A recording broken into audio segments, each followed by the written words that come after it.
ये जू वेई का गाना वंस यू था। ये एक ऐसा गाना था जो उन्हें बहुत पसंद था और जिसे वे अक्सर सुनते थे।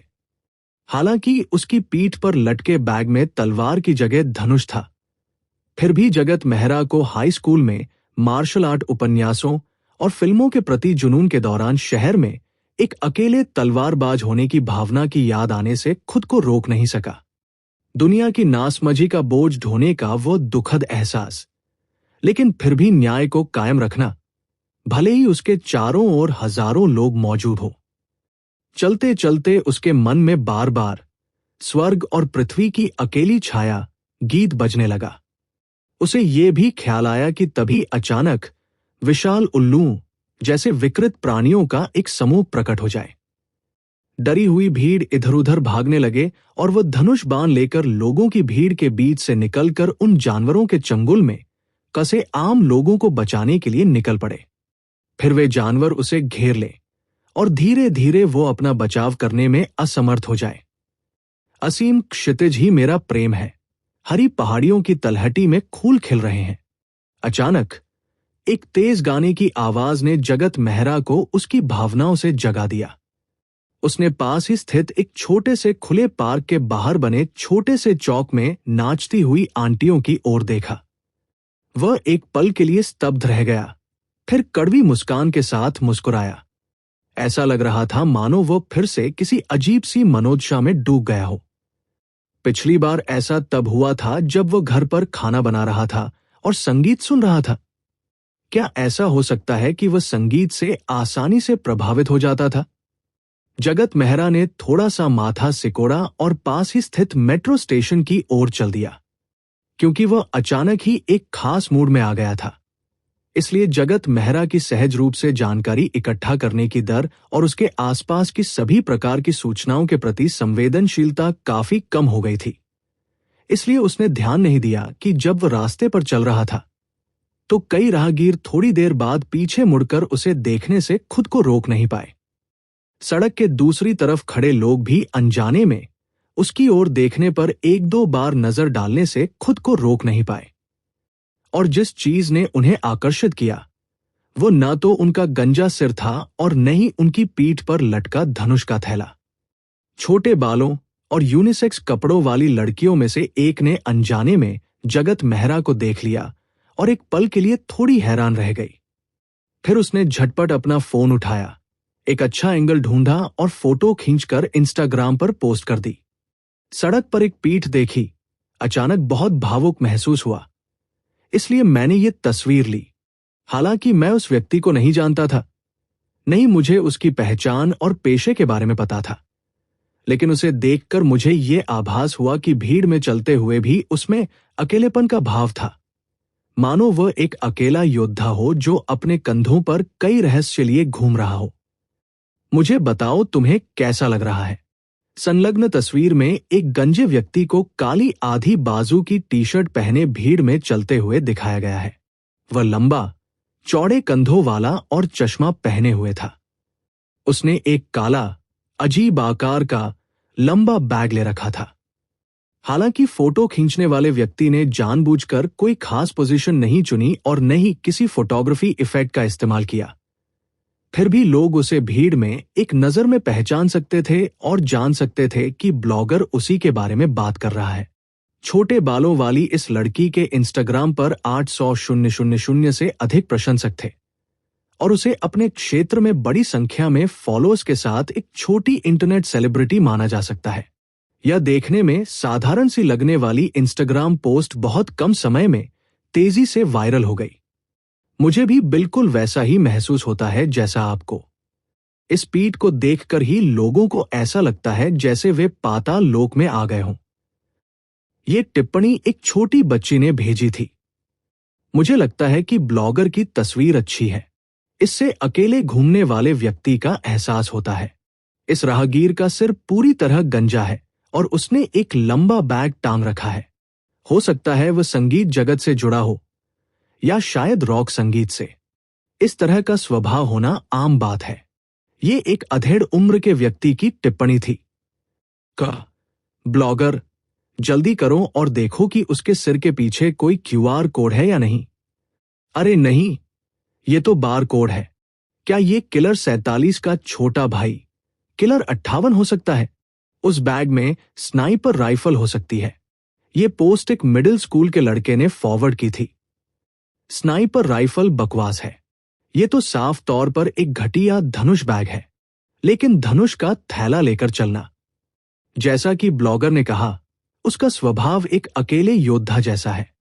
ये एक तीरंदाजी के शौकीन की टिप्पणी थी। मुझे लगता है इस व्यक्ति की कोई न कोई कहानी जरूर होगी। शायद वह स्पेशल फोर्सेज का रिटायर्ड सैनिक रहा हो और फिर भाड़े का सैनिक बन गया हो। वो विदेश गया और कई सालों तक अपनी जान जोखिम में डाली। कुछ पैसे कमाकर वापस आने पर उसे अचानक पता चला कि उसकी प्रेमिका की शादी किसी और से हो चुकी है। इस व्यक्ति ने दूर से ही अपनी प्रेमिका की शादी देखी और चुपचाप उदास होकर चला गया। ये एक महिला नेटिजन की कल्पना थी। आप सब लोग बहुत कल्पनाशील हैं। एक ही तस्वीर से आप कितना कुछ सोच सकते हैं। हो सकता है कि वह कोई साधारण ऑफिस कर्मचारी हो जो अभी अभी काम से लौटा हो और जल्दी से खाना खाने जा रहा हो। मैंने फोटो को थोड़ा सा फोटोशॉप किया है। किसी ने फोटो में दिख रहे गंजे आदमी की पीठ को फोटोशॉप करके शहर के खंडहरों में जोड़ दिया। ज्यादातर पैदल चलने वालों को फोटोशॉप करके हटा दिया गया और बचे हुए कुछ लोगों को फोटोशॉप करके ज़ॉम्बी बना दिया गया। फोटोशॉप की गई तस्वीर तुरंत फॉरवर्ड कर दी गई। इसमें वो बात है। यह है किलर 47+ मैं एक लीजेंड हूं। जगत मेहरा को यह नहीं पता था कि उसकी एक साधारण सी तस्वीर इंटरनेट पर इतनी तेजी से फैल जाएगी। इस समय तक वो अपने मोहल्ले लौट चुका था। वो लिफ्ट में दाखिल हुआ और अपने फ्लोर का बटन दबाने ही वाला था कि बाहर से एक महिला की आवाज आई, रुको, रुको। जगत मेहरा एक पल के लिए रुका, लेकिन फिर भी उसने लिफ्ट का दरवाजा खोलने के लिए बटन दबा दिया जो बंद होने ही वाला था। उन्हें देखने की जरूरत नहीं थी। वे जानते थे कि मिस याशिका ही उनके साथ उसी इमारत में रहती थी और उनका नया पालतू जानवर भी वही था। थॉमस, जल्दी करो, थॉमस, चलो लिफ्ट में चलते हैं। मिस याशिका अपने नए पालतू कुत्ते एक कॉर्गी को लिफ्ट में ले गई। थॉमस, उनका अंग्रेजी नाम थॉमस लियू था। जगत मेहरा ने छोटे कॉर्गी कुत्ते को निःसंकोच देखा, लेकिन उसने मिस याशिका के नए पालतू जानवर को डराया नहीं। ऐसा प्रतीत होता था कि हस्की पालने के अपने पिछले अनुभव के कारण वो ये भी जानती थी कि वह केवल इस तरह की छोटी नस्ल को ही नियंत्रित कर सकती है। लेकिन कॉर्गी को देखकर ऐसा नहीं लग रहा था कि वो अब भी उसकी बात मान रही है। दोनों ने अनौपचारिक रूप से अभिवादन के तौर पर सिर हिलाया। जगत मेहरा ने धीरे धीरे बंद होते लिफ्ट के दरवाजे की ओर देखा। स्वाभाविक रूप से उसका बात करने का कोई इरादा नहीं था।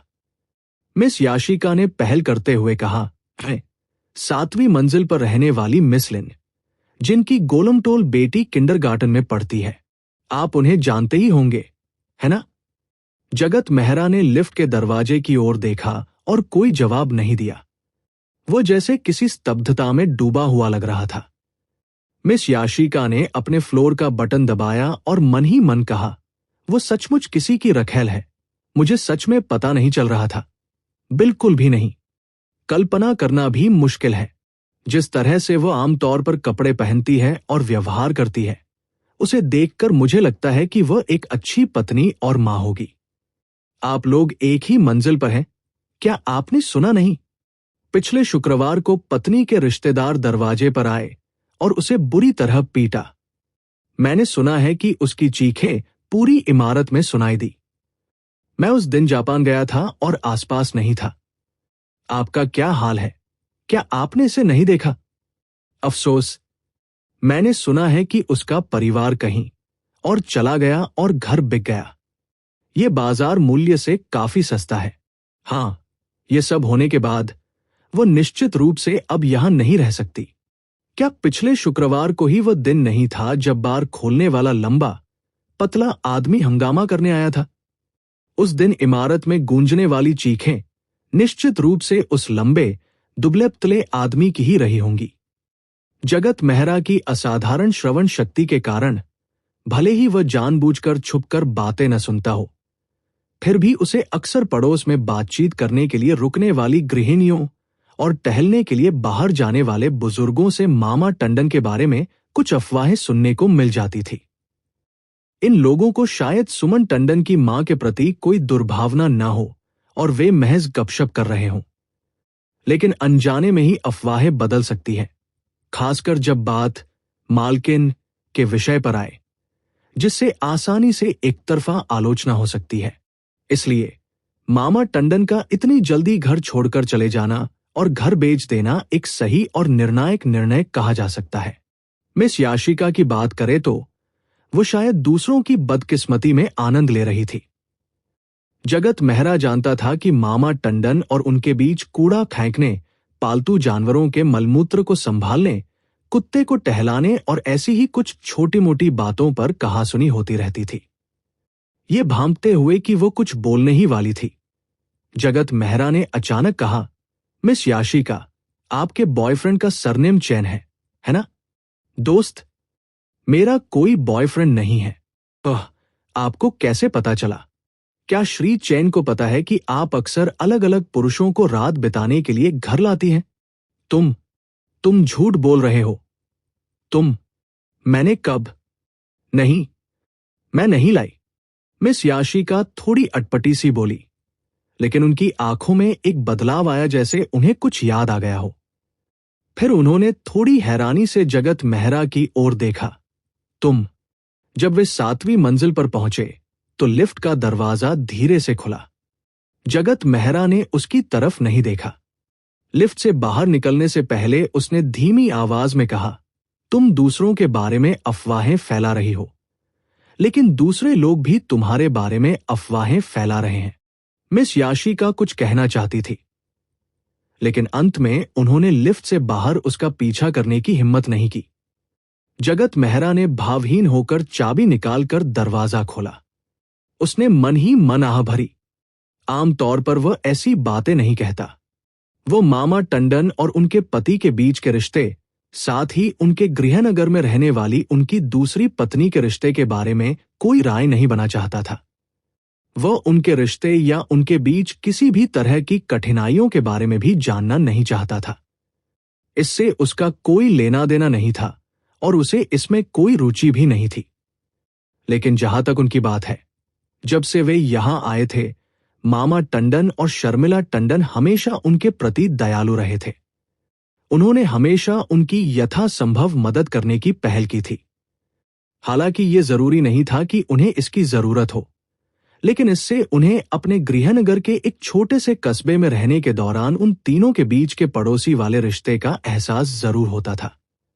इसलिए दिल से वो बिल्कुल नहीं चाहता था कि शर्मिला टंडन और उसकी मां को कोई तकलीफ हो, और वो उनके बारे में कोई बुरी बात सुनना भी नहीं चाहता था।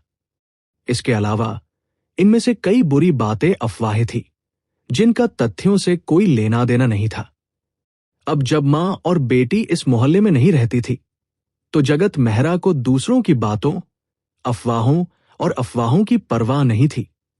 भले ही वो अपनी तेज सुनने की शक्ति से उन्हें दूर से सुन सकता था। समय बीतने के साथ यह मामला स्वाभाविक रूप से भुला दिया गया, लेकिन वह उन अफवाहों को अपने सामने देखना और उनसे स्वीकृति प्राप्त करने की कोशिश को बर्दाश्त नहीं कर सका। अगर किसी से पूछा जाए कि इस इमारत में रहने वालों की गपशप के बारे में सबसे ज्यादा कौन जानता है, तो वह जगत मेहरा होगा। आमतौर पर जब वह बाहर नहीं जाता था, तो वह कभी कभी घर पर ही अपनी सुनने और सूंघने की क्षमता का अभ्यास करता था, ताकि पढ़ते समय या अन्य प्रशिक्षण करते समय उसका मस्तिष्क सक्रिय हो सके। इस दौरान वो विभिन्न परिवारों में होने वाली कुछ निजी बातचीत और गपशप को हमेशा सुन सकता था। कभी कभी इन गपशपों में इमारत के अन्य निवासी भी शामिल हो जाते थे। कभी कभी उसे इसमें शामिल लोगों से एक ही कहानी के अलग अलग संस्करण सुनने को मिलते थे, और एक ही व्यक्ति और अलग अलग निवासियों के बारे में अलग अलग धारणाएं और निर्णय। जगत मेहरा को इस तरह की गपशप में कोई दिलचस्पी नहीं थी। हर तरह की निजी बातें और बेतुकी बातें सुनना उसे बहुत परेशान करता था। इसलिए वो अपनी सुनने की क्षमता को नियंत्रित करने और अभ्यास करने के उद्देश्य से इन शोर को सुनता था।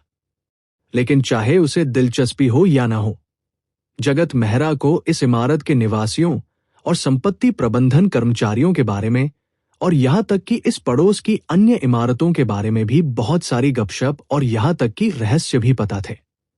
उसका इरादा इसका इस्तेमाल किसी भी चीज के लिए करने, किसी को बताने या दूसरों के जीवन में दखल देने का नहीं था। बात बस इतनी सी थी कि वो इस समय मिस याशिका से बहुत नाराज था। वो न तो उसे मार सकता था, न ही डांट सकता था। ठीक है, तो फिर अफवाहों का जवाब अफवाहों से ही दे दे और उसे उसी की भाषा में जवाब दे।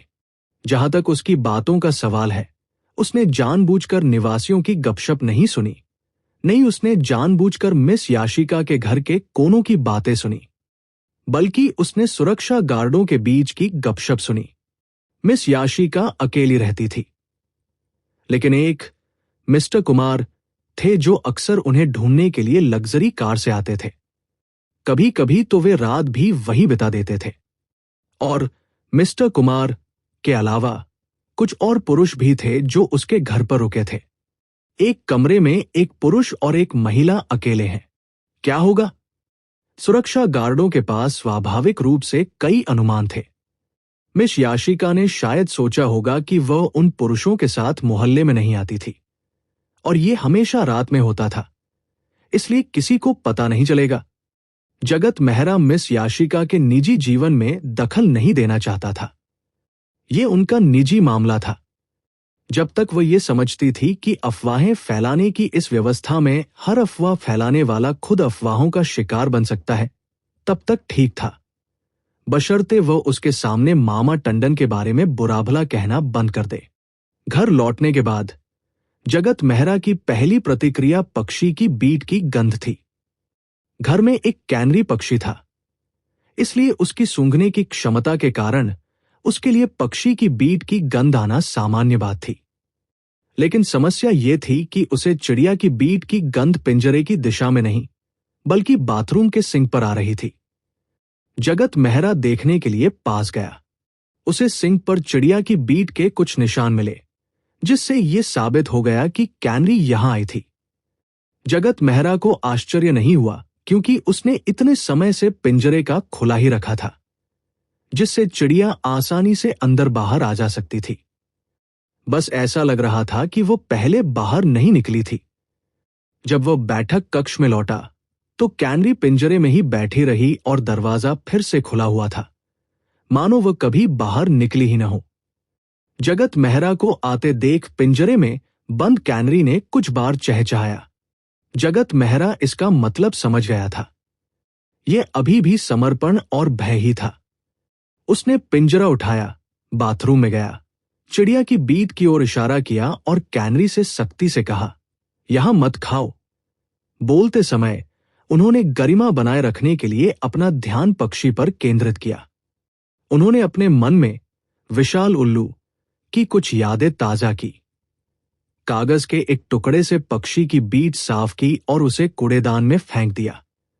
कैनरी पक्षी एकदम शांत हो गया और कोने में सिकुड़ गया। यह पता नहीं चल पाया कि उसे जगत मेहरा का संदेश सफलतापूर्वक मिला था या नहीं। जगत मेहरा को स्वाभाविक रूप से पता था कि पक्षियों का मलाशय अपेक्षाकृत छोटा होता है और उसमें मल जमा करना मुश्किल होता है। इसके अलावा उन्हें वजन कम करने और उड़ने में आसानी के लिए बार बार मल त्याग करना पड़ता है। इसलिए बिल्लियों और कुत्तों जैसे जानवरों की तुलना में उनके मल त्याग को नियंत्रित करना अधिक कठिन होता है। पक्षी को नियमित रूप से मल त्याग कराने के लिए उसे छोटी उम्र से ही निरंतर मार्गदर्शन और प्रशिक्षण की आवश्यकता होती थी। हालांकि वो फिर भी यह कोशिश करना चाहता था कि क्या वह पक्षी को प्रशिक्षण के बजाय सीधे तौर पर अपना संदेश समझा सकता है। उसने कुछ देर तक कैनरी पक्षी को देखा, लेकिन उसे कोई प्रतिक्रिया नहीं मिली। वो पक्षी की भाषा को समझ नहीं सका और उसकी शारीरिक मुद्रा से ही अंदाजा लगा सका कि वो थोड़ा डरा हुआ है। जगत मेहरा ने कुछ देर सोचा और पिंजरे को वापस उसकी मूल जगह पर रख दिया। फिर उसने पिंजरे को ढक दिया ताकि वो सुरक्षित वातावरण में रहे। उन्होंने पहले संवेदी प्रशिक्षण के दौरान ही कई चरणों के बारे में सोच लिया था। पहला चरण उन ध्वनि और गंध के नमूनों को इकट्ठा करना था जो इंद्रियों के विकसित होने से पहले मौजूद नहीं थे और एक डेटाबेस स्थापित करना था। ये गंध और श्रवण की सहज प्रवृत्ति बन जाएगी और संवेदी क्षमताओं के विकास को आगे बढ़ाएगी। दूसरा चरण ध्वनि और गंध का उपयोग करके उसे आसपास के वातावरण और स्थिति को जल्दी से समझने और उसे अपनी सुपर आई बनाने का प्रशिक्षण देना था। तीसरा चरण किसी विशिष्ट लक्ष्य को निशाना बना और गहन जासूसी तथा दीर्घकालिक अवलोकन करना था। दूसरे चरण की तरह इस चरण का भी ध्यान मस्तिष्क की संवेदी जानकारी को संसाधित करने की क्षमता के विकास को निर्देशित करने पर केंद्रित था।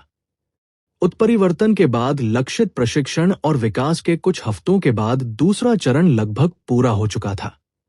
आसपास के वातावरण के बारे में जानकारी एकत्र करना लगभग एक सहज प्रतिक्रिया बन गया था। इसलिए अब वो व्यक्ति का गहन और दीर्घकालिक अवलोकन करने के लिए तीसरे चरण में प्रवेश करने के लिए तैयार था। कुछ विचार विमर्श के बाद उसने एक ऐसे अजनबी को निशाना बनाने का सोचा जिसका उससे कोई संबंध ना हो। लेकिन अब जब उसने इस बारे में फिर से सोचा तो उसने प्रशिक्षण के लिए एक जानवर का उपयोग करने का निर्णय लिया। संक्षेप में, इस कैनरी पक्षी का। आखिरकार तुलनात्मक रूप से देखा जाए तो जानवरों के सामाजिक संबंध और अनुभव कहीं अधिक सरल थे, जो इस कैनरी के लिए लगभग न के बराबर थे। इसके अलावा बच्चे के जन्म को अभी कुछ ही समय हुआ था। अब जब वह बच्चे की 24/7 निगरानी कर सकता था तो उसके लिए प्रासंगिक जानकारी एकत्र करना अधिक सुविधाजनक होगा। दूसरी ओर, यदि वह गहन अवलोकन के माध्यम से कैनरी की आदतों और व्यक्तित्व के बारे में अधिक जान पाता तो वो उसकी विभिन्न अवस्थाओं और चहचहाटों के अर्थ को अधिक सटीक रूप से समझ पाता। इससे वह कैनरी पर अपने भावनात्मक आघात के विशिष्ट प्रभावों को भी अधिक स्पष्ट रूप से समझ पाता। जगत मेहरा ने इंटरनेट पर कैनरी पक्षी, हिबिस्कस पक्षी और पक्षी विज्ञान के बारे में जानकारी खोजना शुरू किया। पक्षी भाषा का अध्ययन करते समय उन्होंने इनमें से कुछ पढ़ा था, लेकिन अब वे अधिक व्यापक, गहन और व्यवस्थित समझ हासिल करने के लिए तैयार थे। साथ ही वो कैनरी पक्षी की धड़कन, सांस लेने, सूंघने और पिंजरे में उसकी हलचल पर भी ध्यान दे रहा था। कुछ समय बाद जगत मेहरा को एक समस्या का सामना करना पड़ा और वह ये देखने ही वाला था कि क्या लिटिल एप्पल सो रही है ताकि उससे सलाह ले सके। जैसे ही उसने अपना फोन उठाया, उसे संयोगवश रश्मि सिंह का एक संदेश मिला। तस्वीर में एक आदमी अपनी पीठ पर बंदूक लिए और कुत्ते को पट्टे से बांधे सड़क पर अकेला चल रहा था। दूर दूर तक जर्जर मकान दिखाई दे रहे थे, मानो दुनिया के अंत का दृश्य हो। पूरी तस्वीर स्याही चित्रकला शैली से मेल नहीं खा रही थी। यह स्पष्ट था कि फोटोशॉप में इसे ठीक से नहीं बनाया गया था। आपने मुझे ये तस्वीर क्यों भेजी? इसका मतलब क्या है? क्या इसका कारण यह है कि तस्वीर में दिख रहा आदमी मेरी तरह गंजा है? जगत मेहरा कुछ हद तक हैरान था, लेकिन अगले ही पल उसे एहसास हुआ कि कुछ गड़बड़ है। तस्वीर में गंजा सिर और कपड़ों का रंग, ये तो बिल्कुल मेरे जैसा क्यों दिख रहा है? ये कौन सी तस्वीर है? जगत मेहरा ने प्रश्न चिन्ह वाला इमोजी भेजा। रश्मि सिंह ने कोई जवाब नहीं दिया। इसके बजाय उसने 1 दर्जन से अधिक तस्वीरें भेजी। ये सभी तस्वीरें फोटोशॉप की हुई थी, जिनमें एक गंजे आदमी की पीठ दिखाई गई थी। आखिरी कुछ तस्वीरें कम फोटोशॉप की हुई थी और मूल तस्वीरों से बहुत अलग नहीं थी। इसलिए जगत मेहरा ने तुरंत पहचान लिया, क्या ये सचमुच मैं ही हूं? और जब उसने फोटोशॉप न की गई धनुष बाण की तस्वीर को ध्यान से देखा और उसके आसपास के वातावरण को ध्यान में रखते हुए, क्या ये वही समय नहीं था जब मैं जिया राठौर के घर से ज्यादा दूर नहीं था? रश्मि सिंह ने फिर से हंसने वाला इमोजी भेजा। आप फिर से हॉट सर्च में हैं। अरे, मैंने फिर से क्यों कहा? फिर उसने इंस्टाग्राम लिंक भेजा। इससे पहले जिया राठौर के घर से निकलने के बाद रश्मि सिंह ने एक टैक्सी बुलाई और अपने दादा के घर की ओर दौड़ पड़ी। उनके दादा ओल्ड मास्टर नील की एक आदत थी। शरद उत्सव की रात को वो अपने बच्चों को अपने घर लाने के लिए कहते थे, ताकि वे चाय और मून केक खा सके और फिर चांद को निहारते हुए बातें कर सके। हालांकि वो ये भी जानता था कि उसके बच्चों के अपने अपने परिवार हैं, इसलिए उसने उन्हें रात के खाने पर आने के लिए मजबूर नहीं किया। वे रात के खाने के बाद आ सकते थे। रश्मि सिंह का परिवार हमेशा से ही उदार रहा था। उसकी बहन एक रिश्ते में थी और उसे अपने प्रेमी के साथ रात का खाना खाना था। इसलिए वो कविता बंसल के साथ लाओशिया के घर उसे विदाई देने और साथ ही जगत मेहरा का जन्मदिन पहले से मनाने के लिए गई। इस समय तक उसके माता पिता और बहन आ चुके थे। वे आंगन में बैठकर चाय पी रहे थे और बातें कर रहे थे। बाकी चचेरे भाई बहन, 2 चाचा और 2 चाची भी आ चुके थे, लेकिन यह स्पष्ट था कि वे अभी अभी आए थे। आंगन में प्रवेश करते ही उसने तुरंत अपने दादाजी और अन्य बुजुर्गों को नमस्कार किया। फिर उसने अपने हमउम्र चचेरे भाइयों और बहनों को और उसके बाद उनके बच्चों को नमस्कार किया। उन सभी को नमस्कार करने में उसे कुछ समय लगा। उनका अभिवादन करने के बाद रश्मि सिंह आज्ञाकारी भाव से अपने माता पिता और बहन के पास जाकर बैठ गई। वो केवल सुनती रही और कुछ नहीं बोली। हालांकि बातचीत संयोगवश इस बारे में हो रही थी कि कैसे उन चारों ने अनजाने में मानव तस्करों को पकड़ लिया और 2 बच्चों की जान बचाई। जो व्यक्ति बात कर रहा था वो रश्मि सिंह का दूसरा चाचा था। वह अब अपने दूसरे चाचा की कंपनी में काम कर रही थी। ये दोनों बच्चे बूढ़े मास्टर मौलसी के पोते हैं। कहा जाता है कि वे चुपके से अपने चचेरे भाई के साथ खेलने गए थे। आखिर में वो युवक लड़की से बातें करने में इतना मशगूल हो गया कि उसने दोनों बच्चों पर ध्यान नहीं दिया। उसने उन्हें एक सुनसान कोने में भागने दिया। अचानक मानव तस्करों ने उन्हें निशाना बनाया और उनका अपहरण कर लिया। अफसोस, जब दोनों बच्चों के चचेरे भाई को उनके लापता होने का पता चला तो उसने कुछ घंटों तक खोजबीन की, लेकिन उन्हें नहीं ढूंढ पाया। इसके बजाय उसने जांच को टाल दिया। जब ओल्ड मास्टर मौलसी को इस बारे में पता चला तो उन्होंने बिना किसी झिझक के सीधे पुलिस को फोन करके स्थिति स्पष्ट की। नगरपालिका ब्यूरो ने इस मामले को गंभीरता से लिया और जांच के लिए तुरंत पुलिस के साथ समन्वय किया। हर जगह मौजूद उन्नत निगरानी व्यवस्था की बदौलत उन्हें आखिरकार दोनों बच्चों के बारे में सुराग मिले और उन्होंने मानव तस्करों की कार का पता लगा लिया। हालांकि पुलिस के कार्रवाई करने से पहले ही नैना ने मानव तस्करों की कार को पीछे से टक्कर मार दी। इस पर रश्मि सिंह के दूसरे चाचा हंसे बिना नहीं रह सके। ड्राइवर बंसल फैमिली की तीसरी बेटी थी। इसमें कोई हैरानी की बात नहीं है कि ऐसा हुआ। पिछली बार जब वह नैना को ढूंढने कंपनी आई थी तो गाड़ी रोकते समय उसने सीधे मेरी एसयूवी को टक्कर मार दी थी। उस समय मैं ये सोचने से खुद को रोक नहीं पाया कि क्या इस लड़की को मुझसे कोई दुश्मनी है। कविता बंसल की अच्छी दोस्त होने के नाते रश्मि सिंह थोड़ी शर्मिंदा महसूस करते हुए बोली। उस समय कविता को अभी अभी ड्राइविंग लाइसेंस मिला था और वह इससे बहुत परिचित नहीं थी। दूसरे चाचा ने मुस्कुराते हुए सिर हिलाया और कहा, खैर, आपने बूढ़े मास्टर मौलसी के पोतों की जान बचाई। मौलसी फैमिली आपका एहसानमंद होना चाहता है, लेकिन असल में नहीं। इसीलिए हमारी कंपनी को कुछ समय पहले एक बड़ा ऑर्डर मिला। यह सब नैना की वजह से ही संभव हुआ है। पड़ोसी प्रांत से मिले बड़े ऑर्डर के कारण ही उन्होंने मौलसी फैमिली के 2 पोतों के अपहरण के पीछे की पूरी कहानी का पता लगाने के लिए काफी प्रयास किया।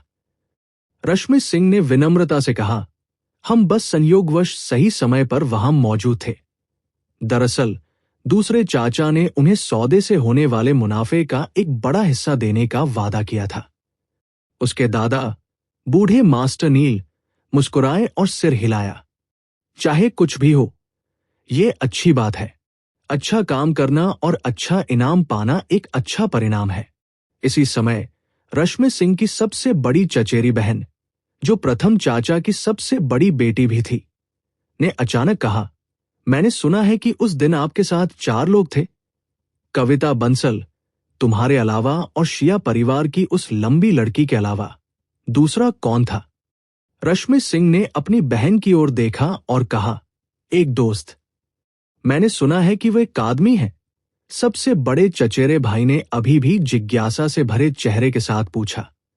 इस समय रश्मि सिंह की बहन वीना सिंह ने कहा, वो व्यक्ति मेरे सहपाठी का दोस्त है। मुझे उस दिन अपने सहपाठी के साथ जाना था, लेकिन मैं कुछ काम होने के कारण नहीं जा सकी, इसलिए मुझे उसे नैना की कार से जाने देना पड़ा। उसने अपनी सहपाठी कृतिका देसाई से रश्मि सिंह के लिए एक ब्लाइंड डेट का इंतजाम करने को कहा। उनके छोटे से परिवार के 4 सदस्यों के अलावा परिवार में किसी और को इसके बारे में पता नहीं था। वीना सिंह को अच्छी तरह पता था कि अगर उसकी चचेरी बहनों और चाचियों को इसके बारे में पता चल गया तो वे निश्चित रूप से इसके बारे में लगातार सवाल पूछेंगी, और उसकी बहन को इस तरह की स्थिति से निपटना सबसे ज्यादा नापसंद था। ओह, तो क्या वह आपकी ही उम्र का है? वो क्या करता है? बड़े चचेरे भाई ने फिर पूछा। वह एक प्रोग्रामर है, वीना सिंह ने कहा। कृतिका देसाई और प्रदीप भाटी ने स्वाभाविक रूप से सबसे पहले उसे जगत मेहरा की स्थिति के बारे में बताया। अचानक चचेरे भाई ने बीच में ही टोकते हुए पूछा, वो किस कंपनी से है? शायद मैंने हाल ही में इन आईटी कंपनियों का दौरा किया और पाया कि वे सभी पैसों की कमी से जूझ रही हैं। सिंह सिस्टर्स ने अपने चचेरे भाई बहन के दामाद को तुरंत कोई जवाब नहीं दिया। वे बस मुस्कुराई और कुछ नहीं बोली। वे अपने चचेरे भाई बहन के तौर तरीकों और आदतों से भली भांति परिचित थी। देखते ही देखते मेरे चचेरे भाई ने अपना ध्यान दूसरी तरफ मोड़ लिया।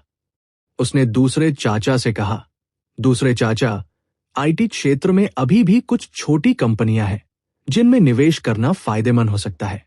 उदाहरण के लिए आर्टिफिशियल इंटेलिजेंस एआर क्षेत्र में एक कंपनी जहां मैं कुछ दिन पहले गया था। सिंह सिस्टर्स ने एक दूसरे की ओर देखा और मौन भाव से मुस्कुराई। मैंने देखा कि तुमने अभी अभी ऑनलाइन टैक्सी बुक की थी। वीना सिंह अपनी बहन के करीब आई और फुसफुसाते हुए बोली, तुम्हारी कार कहाँ है? मैंने तुम्हें काफी समय से गाड़ी चलाते नहीं देखा है। सब कुछ गैराज में है। वैसे भी मैं कविता के साथ रहती हूं, इसलिए मैं हमेशा उसकी कार में ही सफर करती हूं। कभी कभी वह मेरी कार भी चलाती है। बहन, क्या तुम मुझे अपनी कार चलाने दोगी? मैं अपनी कार बिल्कुल ठीक से चला रहा हूं। आप कैसे हैं? क्या आप इसे खुद नहीं चलाते? मुझे गाड़ी चलाना पसंद नहीं है। अब मैं जितनी कम गाड़ी चलाता हूं, मुझे गाड़ी चलाना उतना ही कम पसंद आता है। वीना सिंह ने अर्थपूर्ण ढंग से कहा, दरअसल ये सिर्फ ड्राइविंग की बात नहीं है। बहुत सी चीजें ऐसी ही होती हैं। जितना कम आप इसे करते हैं, उतना ही कम आप इसे समझते हैं, उतना ही कम आप इसके अभ्यस्त होते हैं, और उतना ही अधिक आप इसे करने से डरते हैं। रश्मि सिंह स्वाभाविक रूप से जानती थी कि उसकी बहन डेटिंग के बारे में बात कर रही है, लेकिन उसने न समझने का नाटक किया और कोई जवाब नहीं दिया। वीना सिंह ने ऊपर देखा तो पाया कि बाकी रिश्तेदार बातें कर रहे थे। किसी ने उनकी तरफ ध्यान नहीं दिया, इसलिए उसने सीधे ही पूछ लिया, आप लोग आज लाओ शिया के घर रात के खाने पर गए थे? क्या प्रदीप भाटी द्वारा मिलवाया गया व्यक्ति भी गया था? रश्मि सिंह ने सिर हिलाया। हाँ, लेकिन उसने ये नहीं बताया कि आज रात का खाना जगत मेहरा ने बनाया था, और वे मूल रूप से जगत मेहरा का जन्मदिन पहले से ही मायने चाहते थे। क्या आप और वो व्यक्ति अक्सर मिलते हैं? दरअसल उसने पहले भी कई बार रश्मि सिंह और जगत मेहरा के रिश्ते के बारे में जानने की कोशिश की थी, लेकिन उसे हर बार गोलमोल जवाब ही मिला। लेकिन वह गोलमोल जवाब ही कई बातों को स्पष्ट करने के लिए काफी था। ज्यादातर नहीं, हफ्ते में 1 या 2 बार, और मैं कविता और जिया के साथ समय बिताती हूं। मैं समझ गई कि आप क्या पूछना चाहते हैं। अब हम बस आम दोस्त हैं, रश्मि सिंह ने सीधे सादे शब्दों में जवाब दिया। दरअसल उसने जगत मेहरा के लिए अपनी भावनाओं के बारे में गंभीरता से सोचा, लेकिन नतीजा ये निकला कि उसे वास्तव में वैसी कोई भावना नहीं थी। उसके मन में न तो वैसी कोई भावना थी और न ही उसके साथ अपना पूरा जीवन बिताने का कोई विचार। हालांकि जब वे अक्सर साथ समय बिताते थे तो जगत मेहरा अब भी एक बेहद दिलचस्प व्यक्ति होता था और उसके पास हमेशा ऐसी कुशलताएं होती थी जो लोगों को आश्चर्यचकित कर देती थी। चाहे वह ताश खेलना हो, तीरंदाजी हो या खाना बना, ऐसा लगता था कि उसकी अंतर्दृष्टि लाओशिया से कहीं बेहतर थी। हालांकि उनकी मुलाकात एक ब्लाइंड डेट के जरिए हुई थी, लेकिन असल में वह जगत मेहरा के साथ दोस्ती के रिश्ते को और मजबूत करना चाहती थी। अगर जगत मेहरा अब उससे अपने प्यार का इजहार कर दे या उसके साथ संबंध बनाने की प्रबल इच्छा व्यक्त करे तो वह मुश्किल स्थिति में पड़ जाएगी। लेकिन सौभाग्यवश जगत मेहरा ने कभी ऐसी इच्छा व्यक्त नहीं की थी। सीमा पार करने या अस्पष्टता का कोई संकेत नहीं था। ऐसा लगता था कि वह भी इसे एक साधारण दोस्त ही मानता था। यह बहुत स्वाभाविक और अनजाने में हुआ था। इससे उसे बहुत राहत और संतुष्टि का अनुभव हुआ। उसे लगा कि उसके विचार भी जगत मेहरा के विचारों से मिलते जुलते हैं। तुम्हें कुछ भी महसूस नहीं हो रहा? वीना सिंह ने पूछा। हाँ, रश्मि सिंह ने सिर हिलाया। अपनी बहन की प्रतिक्रिया देखकर वीना सिंह ने कहा, खैर, मुझे तो लगता है कि प्रदीप भाटी तुम्हारे लिए उपयुक्त नहीं है और उसने अभी तक नई नौकरी की तलाश नहीं की है ना? हालांकि हमारे माता पिता हमारे चाचाओं की तुलना में कहीं अधिक खुले विचारों वाले हैं और पारिवारिक पृष्ठभूमि को लेकर ज्यादा परवाह नहीं करते, फिर भी उनमें आपकी वर्तमान जीवन शैली को बनाए रखने की क्षमता होनी चाहिए। अपने दोनों चाचाओं की तुलना में वीना सिंह के पिता वास्तव में एक अधिक अनोखे और सनकी व्यक्तित्व वाले व्यक्ति थे। शुरुआती वर्षों में व्यापार से कुछ पैसे कमाने के बाद उन्होंने वह सारा पैसा अचल संपत्ति खरीदने में लगा दिया। जब संपत्ति का मूल्य बहुत बढ़ गया तो उन्होंने सीधे व्यापार को अपने हाथ में ले लिया और मकान मालिक बन गए। आमतौर पर वह अपनी पत्नी के साथ बाहर जाते थे और अपनी 2 बेटियों के प्रति उनका रवैया काफी उदार था।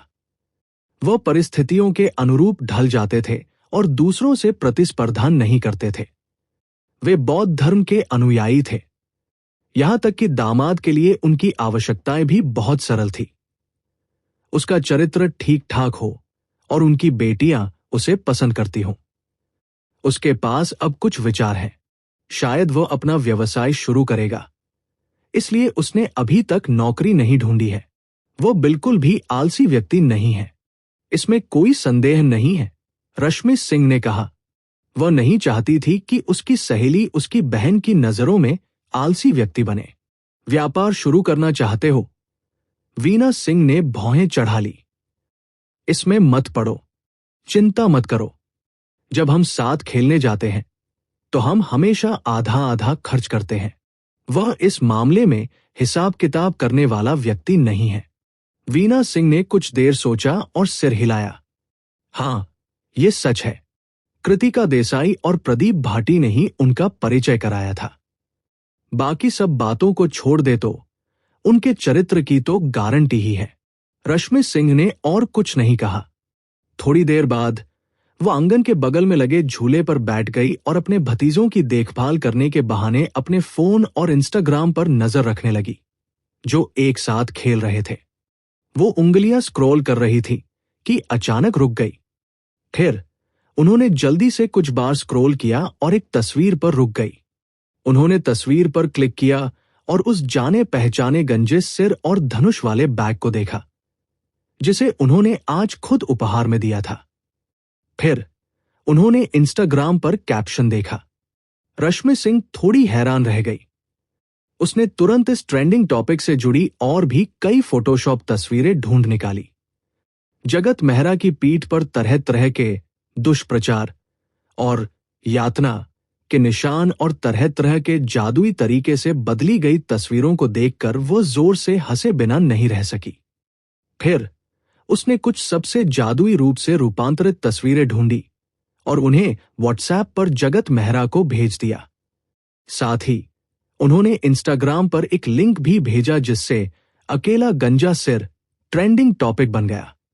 चाहे वह छोटे बालों वाली लड़की हो जिसने मूल रूप से तस्वीर ली और कैप्शन के साथ इसे ऑनलाइन पोस्ट किया, या रश्मि सिंह हो जिसने तस्वीर देखने के बाद गंजे सिर की पहचान की, या इंटरनेट पर तस्वीर देखने वाले हजारों नेटिजन्स हो जिन्होंने चर्चा में भाग लिया और इसे आगे बढ़ाया, या यहां तक कि पीओ की तस्वीर का दूसरा प्रसार हो, उन सभी ने सोचा कि यह महज एक संयोग था। फोटोशॉप के बिना मूल तस्वीर देखने के बाद केवल जगत मेहरा को ही कुछ ऐसी जानकारी याद आई जिसे उसने पहले नजरअंदाज कर दिया था। जिया राठौर के मोहल्ले से निकलने के बाद जगत मेहरा अचानक एक गाने की वजह से एक अलग ही मनोदशा में आ गया। रास्ते भर उसका सारा ध्यान अपनी ही स्थिति पर केंद्रित रहा और उसने अपने आसपास की स्थिति पर ध्यान नहीं दिया।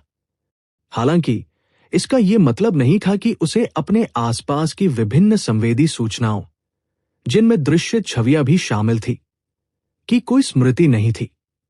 अपनी असाधारण संवेदी क्षमता और लगभग सहज अवलोकन के बल पर उन्होंने बहुत सारी जानकारी प्राप्त कर ली, लेकिन उस समय उन्हें इसका एहसास नहीं हुआ। अब जब उसे धुंधली नजरों से वह जानकारी और तस्वीरें याद आ गई, तो उसने राहगीरों की कुछ अजीब निगाहों को ध्यान से देखा। आमतौर पर जब वह सड़क पर होता था, तो उसके आसपास के लोग कभी कभार उसे एक पल के लिए देख लेते थे, शायद इसलिए कि वे उसके गंजिस सिर से आकर्षित होते थे। हालांकि ऐसी स्थिति बहुत कम ही देखने को मिलती थी। खूबसूरत महिलाओं या आकर्षक पुरुषों की तुलना में गंजे सिर पर उतना ध्यान नहीं जाता था। इतने बड़े शहर में हर तरह के कपड़े देखने को मिलते थे और गंजा सिर होना भी कोई असामान्य बात नहीं थी। इसलिए भले ही वे संक्षिप्त रूप से एक दूसरे को देखें, वे मूल रूप से उसे सरसरी नजरों से देख लेंगे और लंबे समय तक उसे घूरेंगे नहीं। हालांकि उसकी यादों में बसी पिछली घटनाओं के आधार पर नजर घुमाने के बाद तुरंत नजर हटाना ऐसा था मानो उसने गलती से सड़क पर किसी अश्वेत व्यक्ति को देख लिया हो। पहले तो उसने ध्यान नहीं दिया, लेकिन कुछ पल बाद अचानक उसे एहसास हुआ कि वह कोबी ब्रायंट है और उसने जल्दी से दोबारा उसकी तरफ देखा। उनकी ओर अनायास ही आकर्षित होने वाली निगाहों की कुल संख्या बहुत अधिक नहीं थी, लेकिन संभावना के लिहाज से ये काफी असामान्य थी। अगर आज धनुषनुमा बैग के साथ उनका ध्यान विशेष रूप से आकर्षित करने की वजह से ऐसा था, तो जब वे मेट्रो स्टेशन में दाखिल हुए, मेट्रो के डिब्बे में चढ़े और फिर स्टेशन पहुंचने के बाद सड़क पर वापस आए, तो उन्हें किसी का ध्यान क्यों नहीं मिला? जाहिर है, जब वह जिया राठौर के घर से निकला और मेट्रो स्टेशन की ओर चला, तो कुछ खास हुआ था। और जगत मेहरा ये बात अच्छी तरह से जानता था कि सबसे खास बात यह थी कि वह जू वेई के गीत से प्रभावित होकर अपनी ही काल्पनिक अवस्था में प्रवेश कर गया था। उसने एक बार फिर अपने फोन पर नजर डाली और इंस्टाग्राम पर मौजूद सामग्री, खासकर पहली इंस्टाग्राम पोस्ट को जल्दी से देखा। भले ही वह भीड़ में चलता हो, लेकिन उसमें एक ऐसी एकांतता का भाव है जो नश्वर दुनिया से परे है। ऐसा लगता है मानो वह अपने कंधों पर कई रहस्य लिए एक अकेला योद्धा हो। इस वाक्य को देखकर जगत मेहरा सोचने लगा, अगर कोई और होता तो शायद वह सोचता कि यह महज एक संयोग है कि ब्लॉगर की मनस्थिति भी उन्हीं जैसी है। हालांकि जगत मेहरा, जिसने हर तरह की परिस्थितियों का सामना किया था, जानता था कि यह स्थिति शायद कोई संयोग नहीं थी, बल्कि उसने अनजाने में अपने आसपास के लोगों पर प्रभाव डाला था, जिसके कारण वे अनजाने में उसकी भावनाओं से प्रभावित हो गए थे। हालांकि जगत मेहरा का भावनात्मक ध्यान स्वयं पर केंद्रित था और दूसरों का भावनात्मक ध्यान भी उसी पर केंद्रित था। जगत मेहरा ने पहली तस्वीर पर अन्य नेटिजन्स की टिप्पणियों को सरसरी तौर पर देखा। उन्होंने निष्कर्ष निकाला कि यह तस्वीर लोगों को प्रभावित नहीं कर पाई। हालांकि यह सुनिश्चित करने के लिए उन्होंने व्हाट्सएप पर रश्मि सिंह से फिर भी पूछा, क्या उस तस्वीर को देखकर आपको कुछ महसूस होता है? आपको कैसा लग रहा है? रश्मि सिंह ने उलझन भरा इमोजी भेजा। जगत मेहरा, क्या उस ब्लॉगर को नहीं लगा कि पीछे से देखने पर मैं एक अकेले योद्धा जैसा दिखता हूं? आप क्या सोचते हैं? रश्मि सिंह, अच्छा, तुम धनुष और थैले के साथ अकेले घूमने वाले योद्धा की तरह दिखते हो, जैसे कि तुम किसी चीज का शिकार करने जा रहे हो। रश्मि सिंह ने हंसते हुए कई इमोजी भेजे। मुझे लगता है कि आप धनुष बाण से खरगोश, सुअर, बकरी, तीतर, हिरण आदि का शिकार करने जा रहे हैं। उफ, बहुत सारा मांस है। आप कुछ मशरूम, जंगली सब्जियां वगैरह चुन सकते हैं और फिर उन सबको मिलाकर स्वादिष्ट खाना बना सकते हैं। आप सबसे बेहतरीन शेफ हैं। मैंने फैसला कर लिया है, मैं तुम्हें क्रिसमस पर शेफ की टोपी और शेफ के चाकू का एक सेट उपहार में दूंगा। जगत मेहरा, उन्हें पूरा यकीन था कि तस्वीर से दूसरे लोगों की भावनाओं पर कोई असर नहीं पड़ेगा, बल्कि सिर्फ उस समय उनके आसपास मौजूद लोगों की भावनाओं पर ही असर पड़ेगा। इसके अलावा यह प्रभाव बहुत तीव्र प्रतीत नहीं हुआ। आखिरकार उसके पास से गुजरने वाले या उस पर नजर डालने वाले हर व्यक्ति ने कोई प्रतिक्रिया नहीं दी। कुल मिलाकर यह केवल कुछ ही लोगों पर लागू हुआ। वह इस प्रभाव की कार्यप्रणाली को नहीं जानता था, लेकिन उसे भविष्य में इसका अध्ययन करना आवश्यक था। उन्हें याद आया कि पिछली बार जब वे आधी रात को खाना बना रहे थे और गाना सुन रहे थे, तो वे खुद को गुनगुनाने से रोक नहीं पाए। नतीजतन अन्य निवासियों ने शिकायत की और सुरक्षा गार्ड दरवाजा खटखटाने आया।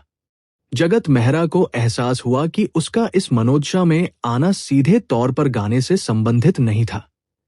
अब जब उसे अचानक वंस यू गाना मिल गया, तो उस मनोदशा में दोबारा आना इतना आसान नहीं था। उसके लिए उस मनोदशा में प्रवेश करने का अवसर आम लोगों से बहुत अलग नहीं होना चाहिए, लेकिन एक बार जब वह किसी विशेष मनोदशा में प्रवेश कर जाता है, तो वह आसानी से खुद को भूल जाता है और आसपास की जानकारी को नजरअंदाज कर देता है, पूरी तरह से उसमें मग्न हो जाता है।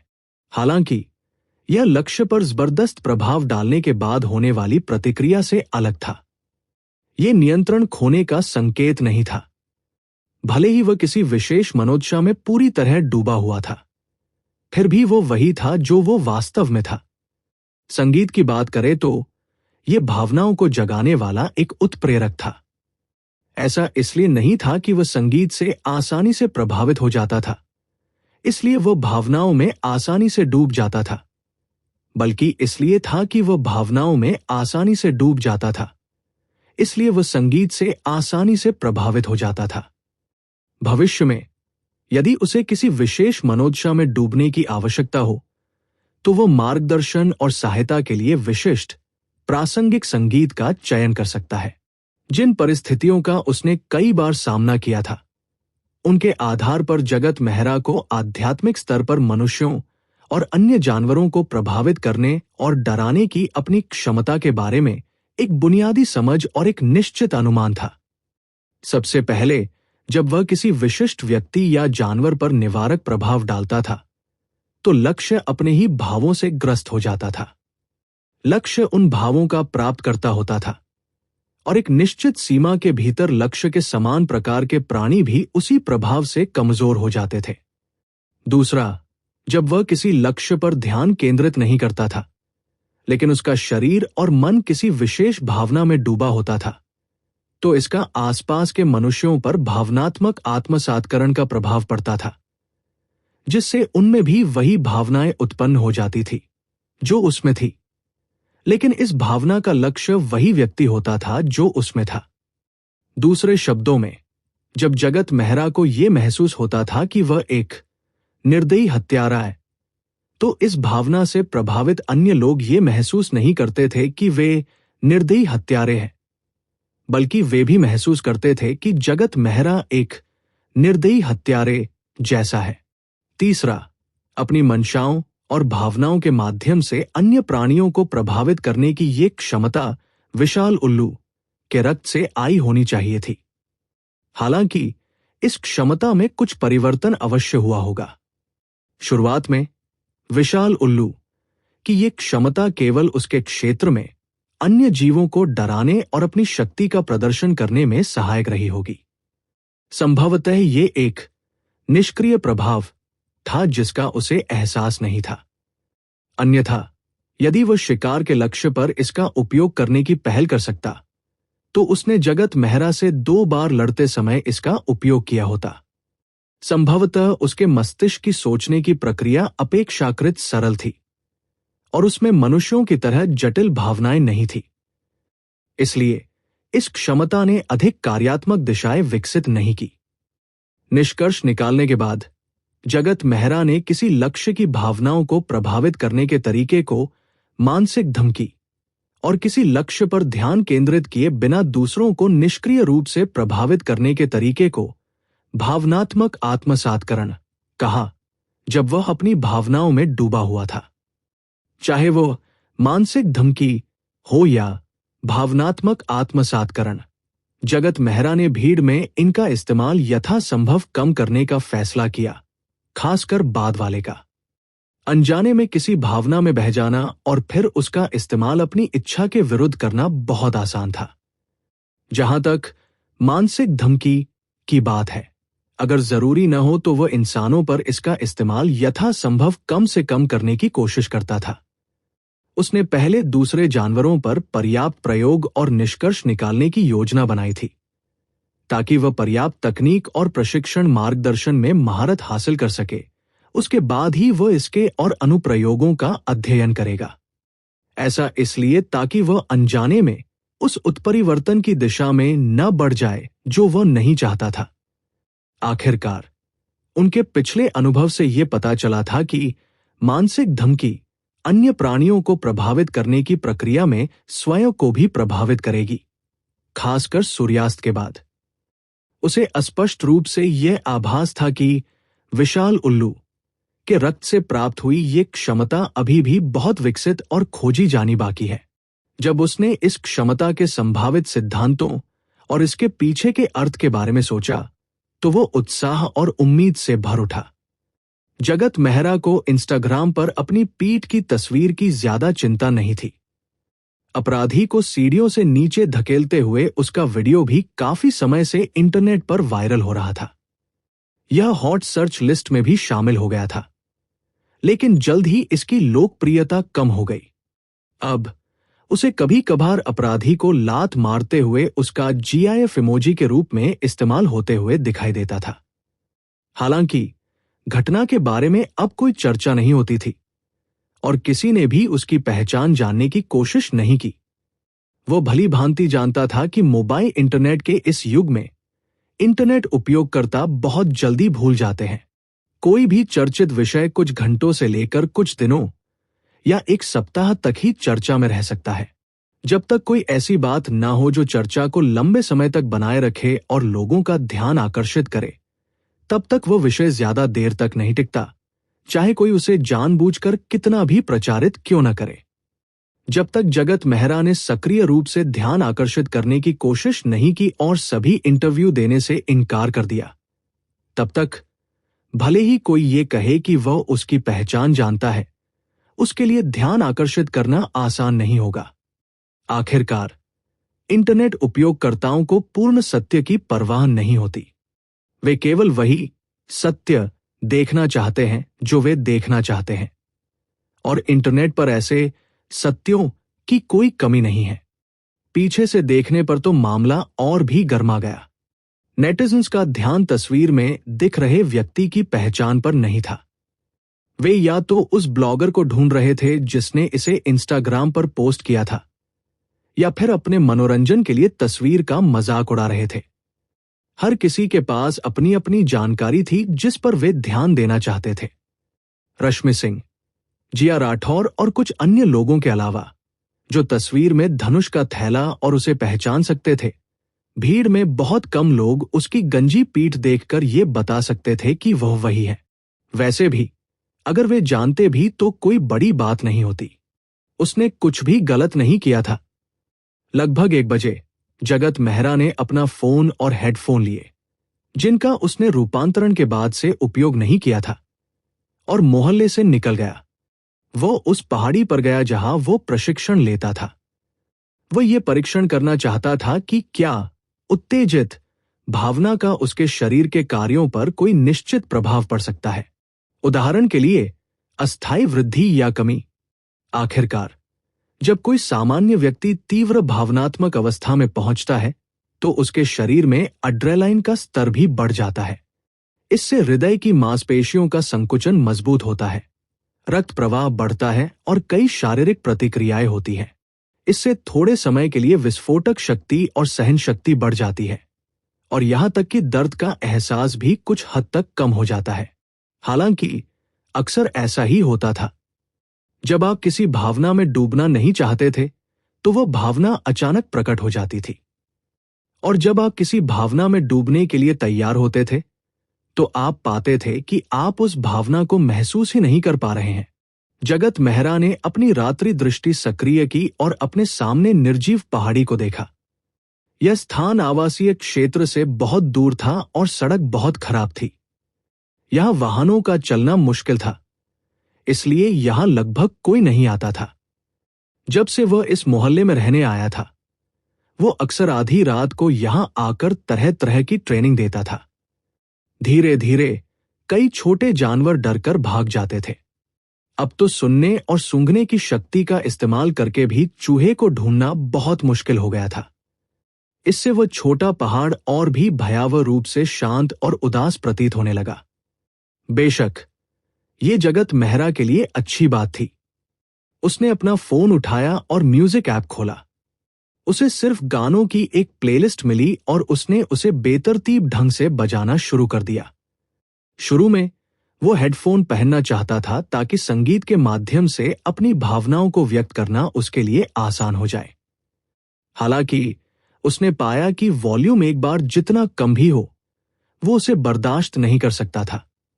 जब तक कि वह जानबूझकर हेडफोन की आवाज पर अपना ध्यान कम न कर दे, लेकिन उस स्थिति में हेडफोन पहनने का कोई मतलब नहीं होगा। इसलिए उसे हेडफोन उतारने के अलावा कोई चारा नहीं था, और उसे अपने हाथ में मौजूद फोन पर ही संगीत सुनना पड़ा। हालांकि ध्वनि की गुणवत्ता थोड़ी कमजोर थी, लेकिन जब उसने ध्यान से फोन पर संगीत सुना, तो वो फिर भी स्वीकार्य लगी। कभी कभी स्टार स्काई, विक्ट्री, ब्रदरहुड और सेनेटा इमोर्टल जैसे गाने बहुत भावुक कर देने वाले होते थे। इनसे एक खास तरह की रोमांचक या दुखद मनोदशा में प्रवेश करना आसान हो जाता था। ये शरीर के हार्मोनों को सक्रिय कर देते थे और पूरे शरीर को एक विशेष प्रकार की उत्तेजना में ले आते थे। लेकिन जब उसने जानबूझकर उस भावना को खोजने की कोशिश की, तो उसे पता चला कि उसे खोजना वास्तव में आसान नहीं है। तो जगत मेहरा ने अपना इरादा बदल लिया। उसने पहले माहौल बनाया और कल्पना करने लगा कि वह एक पर्वतारोही है। उसके सामने एक पहाड़ था जिसे उसे जीतना और चढ़ना था। लेकिन पहाड़ की ऊंचाई को देखकर यह उसके स्वभाव से थोड़ा मेल नहीं खा रहा था। उसने अपना इरादा फिर बदल लिया। अब वो 8वीं रूट आर्मी का सिपाही था। उसके सभी साथी शहीद हो चुके थे और वह अकेला बचा था। पहाड़ एक रणनीतिक स्थान था जिस पर जापानियों का कब्जा था, और उसे उस पर कब्जा करना ही था। वो हमले के लिए अपनी जान जोखिम में डालने को तैयार था। हालांकि लगभग आधे घंटे बाद भी जगत मेहरा का मन नहीं लग रहा था। आखिर संगीत के प्रति उसकी संवेदनशीलता को क्या हुआ? जगत मेहरा बेबस था। उसने लापरवाही से म्यूजिक ऐप पर कुछ गाने चलाए और बेतरतीब ढंग से कुछ गाने बजाने लगा। अचानक उसे एक जानी पहचानी धुन सुनाई दी। ये ड्राइंग स्वॉर्ड का थीम सॉन्ग था। तभी उसके मन में घुड़सवार सेना के अंतिम घातक हमले का ख्याल आया। जब यह सीरियल प्रसारित हुआ, तब वह मिडिल स्कूल में पढ़ता था। उसे यह सीरियल इतना पसंद आया कि उसने इसे कई बार देखा। हर बार जब वह कुछ दृश्य देखता, चाहे वो उन पंक्तियों को उल्टे क्रम में भी सुना सकता हो, तो उसकी आंखों से आंसू बहने लगते थे। जैसे ही थीम सॉन्ग बजने लगा, जगत मेहरा ने अनजाने में अपनी आंखें बंद कर ली। उसके मन में घुड़सवार सेना के कमांडर संदेश शेंग की घुड़सवार सेना, हमला करो, चिल्लाने की छवि उभर आई। कुछ देर बाद जगत मेहरा ने अपनी आंखें खोली। रात्रि दृष्टि चालू होने पर उसकी आंखें रात में अजीब लग रही थी। अगर उस समय आसपास कोई और होता तो वे चौंक जाते और सोचते कि उस पर किसी बुरी आत्मा का साया है। जगत मेहरा तीर की तरह पहाड़ी की ओर दौड़ा।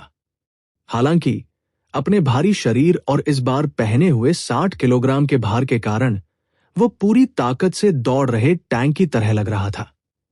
हर बार जब वह जमीन पर पैर पटकता तो उसके पैरों के निशान तुरंत जमीन पर गहरे बन जाते। जगत मेहरा पहाड़ की चोटी पर पहुंचने के बाद हमेशा की तरह तुरंत नीचे नहीं उतरा, क्योंकि उसे असामान्य थकान महसूस हो रही थी। दरअसल जब वह पहाड़ की चोटी पर पहुंचने ही वाला था, तब तक वो घुड़सवार सेना के आक्रमण की भावनाओं से खुद को अलग कर चुका था। उसे यह भी स्पष्ट रूप से महसूस हो रहा था कि उसका शरीर कुछ हद तक शक्तिहीन हो गया है। हालांकि समय नहीं था, लेकिन अपने व्यक्तिगत आकलन के आधार पर जगत मेहरा को पूरा यकीन था कि उसकी गति पहले के नियमित प्रशिक्षण की तुलना में कहीं अधिक तेज थी। रक्तपान और रूपांतरण के इस चक्र से पहले वृद्धि की मात्रा स्पष्ट रूप से असामान्य थी। ऐसा प्रतीत होता था कि किसी विशेष भावना में प्रवेश करने के बाद, यदि आवश्यक हो, तो वो उस भावना का उपयोग अपनी विस्फोटक शक्ति या अपने शरीर के अन्य पहलुओं को अस्थायी रूप से बढ़ाने के लिए कर सकता था। इसके अलावा इस बार वह रसोई में पहली बार और सड़क पर दूसरी बार की तरह पूरी तरह से डूबा हुआ नहीं था। वृद्धि का प्रभाव और अवधि बहुत सीमित थी, लेकिन इस तरह की बढ़ोतरी ओवरड्राफ्ट के रूप में लग रही थी। कम से कम पहले जब वह अपनी पूरी ताकत से काम करता था तो वो इतना थका हुआ बिल्कुल नहीं होता था। अगर वह सचमुच अपनी भावनाओं में डूबा हुआ था तो भले ही उसकी ऊर्जा बहुत तीव्र थी, लेकिन काम खत्म होने के बाद थकान का एहसास भी बहुत बढ़ जाना चाहिए था। बेशक रात में उनकी शारीरिक शक्ति बहुत जल्दी वापस आ जाती थी। कुछ ही समय बाद थकान का एहसास भी दूर हो जाता था।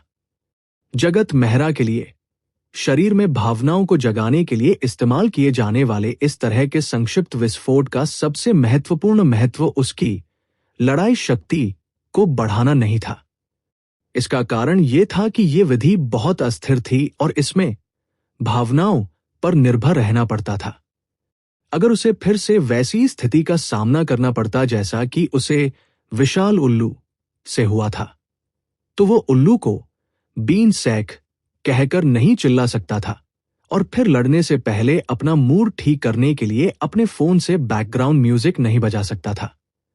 इसके अलावा भावनात्मक अवस्था में आने के बाद यह बहुत संभव था कि वह अत्यधिक लापरवाह हो जाए। स्पष्ट रूप से वह समस्या को हल करने के लिए अपनी बुद्धि का उपयोग कर सकता था, लेकिन फिर भी उसने रास्ता बनाने के लिए अपने दिमाग का इस्तेमाल करने पर जोर दिया। इस प्रयोग का सबसे महत्वपूर्ण पहलू यह था कि जगत मेहरा को यह पता चला कि इस प्रकार की गहन भावना शरीर के कार्यों को बहुत प्रभावित कर सकती है। ये शरीर को सीधे प्रभावित कर सकती है, जिससे शरीर और चेतना भावना द्वारा निर्मित अवस्था में प्रवेश कर सकते हैं। पहले उत्परिवर्तन को निर्देशित करने का उनका तरीका किसी विशेष शारीरिक या मस्तिष्क क्रिया पर लक्षित उच्च तीव्रता, दीर्घकालिक और निरंतर प्रशिक्षण देना था। उन्होंने शरीर को बताया कि जिस वातावरण में वह अब है उसमें इस क्षमता की आवश्यकता है, जिससे शरीर का उत्परिवर्तन और विकास इन क्रियाओं को परिपूर्ण करने की दिशा में आगे बढ़ सके।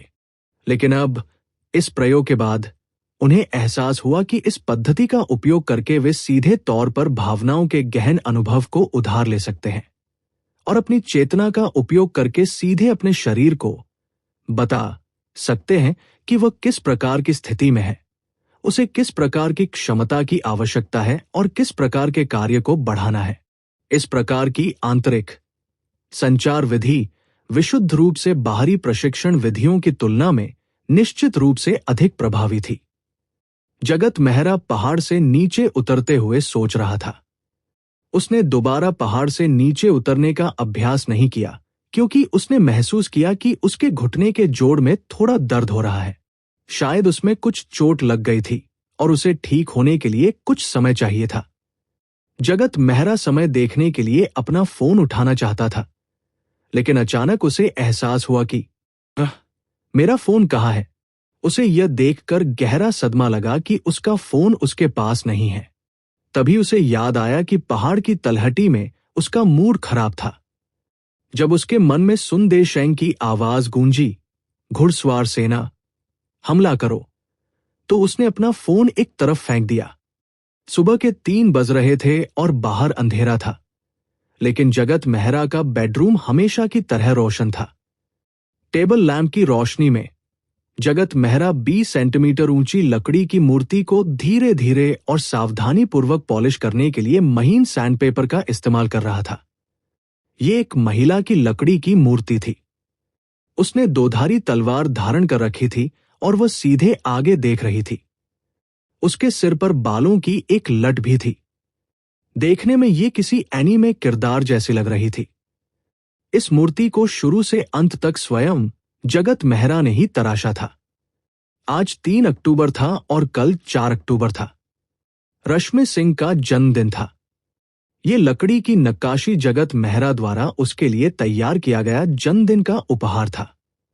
13 सितंबर को रश्मि सिंह और अन्य लोगों से गलतफहमी में जन्मदिन का उपहार के रूप में मिश्रित धनुष प्राप्त करने के बाद जगत मेहरा ने उपहार लौटाने के बारे में सोचना शुरू कर दिया। फिर इंटरनेट पर मौजूद उनकी कुछ जानकारी के साथ साथ ड्राइवर के लाइसेंस और संयोगवश देखी गई अन्य जानकारी के माध्यम से उसने उनकी जन्मतिथि प्राप्त कर ली। कविता बंसल का जन्म 3 जनवरी को हुआ था और जिया राठौर का जन्म अप्रैल में हुआ था। तब तक काफी जल्दी थी। अब बस 4 अक्टूबर को रश्मि सिंह का जन्मदिन ही आने वाला था। उसका मूल विचार उसे लगभग 2 से 3 हजार रुपए की कीमत का उपहार देने का था। इसलिए अपने सामान्य अवलोकन और रश्मि सिंह के विभिन्न ऑनलाइन खातों पर उपलब्ध जानकारी के आधार पर उसने विश्लेषण किया और अनुमान लगाया कि उसे उपहार पसंद आ सकता है। अंतिम विकल्प थे एक मूर्तियां या अन्य एनीमे से संबंधित सामान जो रश्मि सिंह को पसंद थे, 2 ऑडियो रिकॉर्डिंग उपकरण, 3 कुछ डिजाइनर छोटी मोटी चीजें या आभूषण, 4 संगीत से संबंधित सामान या ऐसे एल्बम जो अब उपलब्ध नहीं है और जो उसे पसंद थे। लेकिन समस्या ये थी कि जगत मेहरा की समझ के अनुसार हालांकि रश्मि सिंह फिजूल खर्ची करने वाली इंसान नहीं थी, फिर भी उसे कभी पैसों की कमी नहीं हुई थी। अगर उसे विकल्प 1, 2 और 4 में दी गई चीजें पसंद आती तो वो उन्हें बहुत पहले ही खरीद लेती। इसके अलावा वह जो चीजें चुनती वे निश्चित रूप से बेहतर होती। ऐसे में ऐसा प्रतीत होता था कि कोई ऐसा आभूषण खरीदना जो उसकी सामान्य पोशाक शैली के साथ अधिक मेल खाता हो या कोई अधिक डिजाइनर आभूषण खरीदना अधिक सुरक्षित विकल्प था। उन्होंने कविता बंसल और जिया राठौर से भी निजी तौर पर पूछा था। कविता बंसल ने कहा कि उपहार चाहे जो भी हो, नैना को किसी चीज की कमी नहीं है। समय आने पर वह एक बड़ा भोजन बनाएंगी। जिया राठौर का जवाब पिछली बार जैसा ही था जब उसने उसकी पसंद के बारे में पूछा था। कुछ भी चलेगा। वो नखरे नहीं करती। दरअसल जगत मेहरा को पता था कि वह रश्मि सिंह को चाहे जो भी उपहार दे उसे कोई आपत्ति नहीं होगी, चाहे वो उसे कोई ऐसी मूर्ति या सजावटी वस्तु ही क्यों न दे दे जो उसके पास पहले से हो या जिसे वो पसंद न करती हो, वो उसे सहर्ष स्वीकार कर लेगी। हालांकि जब उन्होंने उस समय की अपनी भावनाओं के बारे में सोचा जब उन्हें उपहार के रूप में मिश्रित धनुष मिला था, तो सामान्य शब्द ने उन्हें थोड़ा असहज महसूस कराया। वह भली भांति जानता था कि उपहार का मूल्य केवल बाजार मूल्य पर आधारित नहीं होता। ये इस बात पर अधिक निर्भर करता है कि उपहार प्राप्तकर्ता को कितना पसंद आया। इसलिए कुछ देर विचार करने के बाद जगत मेहरा ने रश्मि सिंह के पसंदीदा एनीमे चरित्र सेबर अल्टोरिया की लकड़ी की नक्काशी स्वयं बनाने की तैयारी की, जिसका उपयोग वो अपने अवतार के रूप में करती थी। इसके अलावा नक्काशी करने की प्रक्रिया भी कई प्रयोगों की प्रक्रिया थी। यह दोनों ही दृष्टियों से सर्वोत्तम थी। बेशक 4 अक्टूबर तक लकड़ी की नक्काशी न कर पाने की स्थिति से बचने के लिए उन्होंने प्लान बी भी तैयार कर रखा था। अगर ये योजना भी सफल नहीं होती तो वे टैंग पाओना को एक स्वारोवस्की क्रिस्टल का आभूषण उपहार में देते, जो उन्हें लगता था कि उन्हें पसंद आएगा। जगत मेहरा में कलात्मकता की एक निश्चित नींव थी। उसके लिए बोतल बना या मानव चेहरे का रेखा चित्र बना कोई बड़ी बात नहीं थी। हालांकि इसका मतलब ये नहीं था कि वो नक्काशी करना जानता था। हालांकि इसी वजह से वो उपकरणों के साथ ESP कनेक्शन स्थापित करने की कोशिश करना चाहता था, ताकि वो उपकरणों का उपयोग करने की क्षमता में तेजी से महारत हासिल कर सके। इसलिए 16 सितंबर को खून पीने से पहले उसने अलग अलग आकार के 5 नक्काशीदार चाकू और 3 छेनी खरीदी और एक संबंध स्थापित किया। इस कनेक्शन को सफल बनाने के लिए उसने इन औजारों के ढांचे और हैंडल को अलग अलग कर दिया और उन्हें जोड़ने का काम पूरा होने के बाद फिर से जोड़ दिया। उन्होंने ये भी महसूस किया कि एक ही प्रकार और कार्य वाली वस्तुओं के लिए उनमें से एक को जोड़ने के बाद अन्य वस्तुओं के लिए कनेक्शन का समय काफी कम हो जाएगा। 17 सितंबर की रात को जागने के बाद जगत मेहरा ने 10 घंटे से अधिक समय तक विभिन्न ट्यूटोरियल और वीडियो देखे। फिर उन्होंने संदर्भ के रूप में कृपाण का एक 3D चित्र ढूंढा और पहले से तैयार किए गए अभ्यास के लिए लकड़ी के टुकड़ों को तराशना शुरू कर दिया। हालांकि छेनी और नक्काशी के चाकुओं से उनका अच्छा खासा परिचय हो चुका था, फिर भी वे उन्हें चलाने में बेहद कुशल थे। ट्यूटोरियल और वीडियो से सीखी हुई बातों को वे सहजता से लागू कर पाते थे और उनके हाथ उनके हृदय की प्रेरणा से चलते थे।